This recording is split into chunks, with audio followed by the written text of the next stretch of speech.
ہمارے وزیر اعظم جناب عمران خان صاحب کہتے ہیں ریاست مدینہ وہ نظام جو عدن پہ بنا تھا، وہاں سے مسلمان فوجیں اٹھی اور اس نے ایک پوری دنیا کو ایک نیا طرز حکومت سکھایا جس کی بنیاد ہی تھی عدل اور انصاف۔ وہی چیز آج ہم لوگ یہاں پہ کرنا چاہتے ہیں پاکستان میں کہ عدل اور انصاف کی بات ہو، نہ کہ فارم 47 کی بنیاد جس حکومت کو ہم لوگ ریجیکٹ کرتے ہیں۔ یہ حکومت آج جو ہے انہوں نے عمران خان کا مینڈیٹ چرایا ہے، ہم اس کو ریجیکٹ کرتے ہیں۔ ہم لوگ ان کا مقابلہ کریں گے، اسمبلی میں کریں گے، گنجوت پہ کریں گے، مقابلہ کریں گے، کیونکہ ہم لوگ پاکستان تحریک انصاف کے صحیح سچے ورکرز ہیں، اور ہم لوگوں نے، ہم ساروں نے الحمدللہ ایک آگ کا دریا پار کیا ہے۔ خان صاحب کو یہ شعر ڈیڈیکیٹ کرتے ہیں کہ تاک میں دشمن بھی تھا، خان صاحب تاک میں دشمن بھی تھا اور پشت پہ احباب بھی، تیر پہلا کس نے مارا یہ کہانی پھر صحیح۔ عمر خان۔ بسم اللہ الرحمن الرحیم۔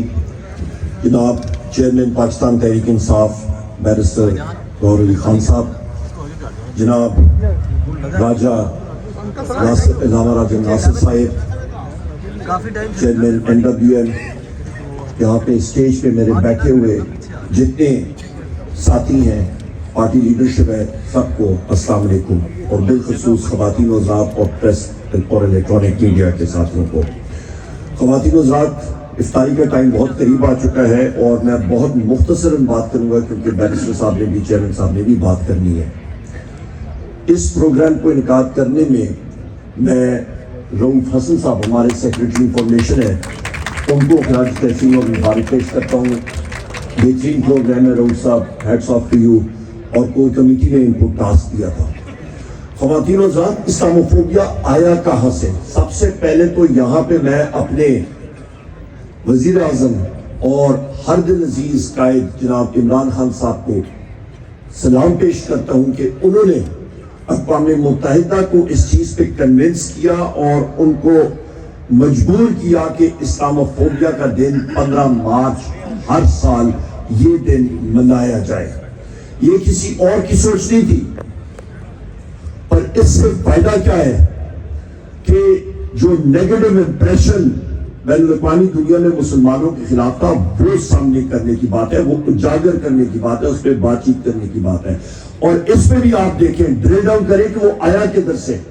میں آپ کو مختصراً کہتا ہوں، میں وینا میں جا رہا تھا اور وہاں پہ شونگرون پیلس ہے، اس کا ٹور لے رہا تھا، تو وہاں پہ ہماری ٹور گائیڈ تھی، انہوں نے بتایا کہ مسلمان فوجیں اس گیٹ تک پہنچی تھی، وینا کے گیٹس تک۔ تو ویسٹرن کنٹریز میں ایک اسلامی قوت سے ایک خوف آج بھی موجود ہے، ذرا سا ٹٹولے میں خوف سامنے نظر آنا شروع ہو جاتا ہے، اور یہی وہ وجہ ہے کہ clash of civilisation Samuel Huntington کی کتاب کے ساتھ ساتھ اور بہت ساری کتابیں اور جریدے اور آرٹیکل اور یہ چیزیں لگی ہوئی ہیں، اور یہ مسلم ممالک کو ڈی اسٹیبلائز کرنے کا جو سلسلہ ہے وہ بہت پہلے سے چل رہا تھا اور چل رہا ہے۔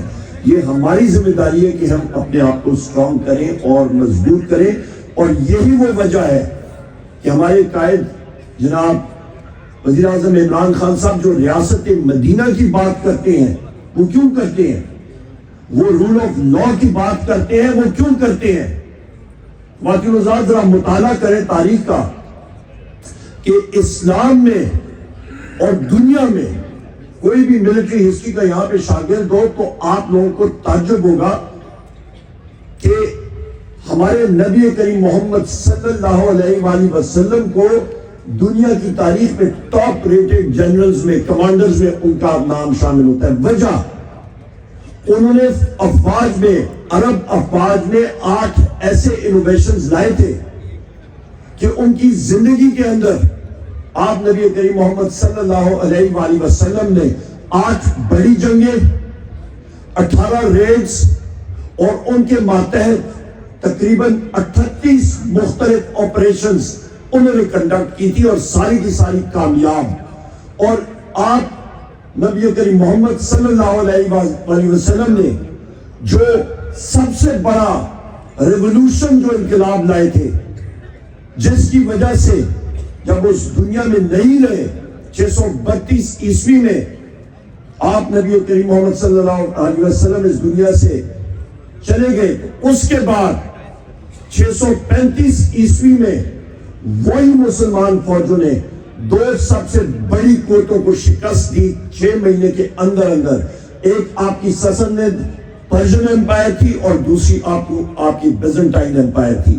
اور اس کی بنیاد کیا تھی خواتین و ذات؟ اس کی بنیاد تھی عدل اور انصاف، جس کو ہمارے پیارے قائد اور ہمارے وزیر اعظم جناب عمران خان صاحب کہتے ہیں ریاست مدینہ. وہ نظام جو عدل پہ بنا تھا، وہاں سے مسلمان فوجیں اٹھی اور اس نے ایک پوری دنیا کو ایک نیا طرز حکومت سکھایا جس کی بنیاد ہی تھی عدل اور انصاف. وہی چیز آج ہم لوگ یہاں پہ کرنا چاہتے ہیں پاکستان میں کہ عدل اور انصاف کی بات ہو، نہ کہ فارم 47 کی بنیاد جس حکومت کو ہم لوگ ریجیکٹ کرتے ہیں. یہ حکومت آج جو ہے، انہوں نے عمران خان کا مینڈیٹ چرایا ہے، ہم اس کو ریجیکٹ کرتے ہیں. ہم لوگ ان کا مقابلہ کریں گے، اسمبلی میں کریں گے، گلے پہ کریں گے، مقابلہ کریں گے، کیونکہ ہم لوگ پاکستان تحریک انصاف کے صحیح سچے ورکرز ہیں. اور ہم ساروں نے الحمدللہ ایک آگ کا دریا پار کیا ہے، اور ہم لوگ پیچھے ہٹنے والے نہیں، کیونکہ عوام کی نظریں ہم پہ ہیں. پاکستان زندہ باد. بہت بہت شکریہ.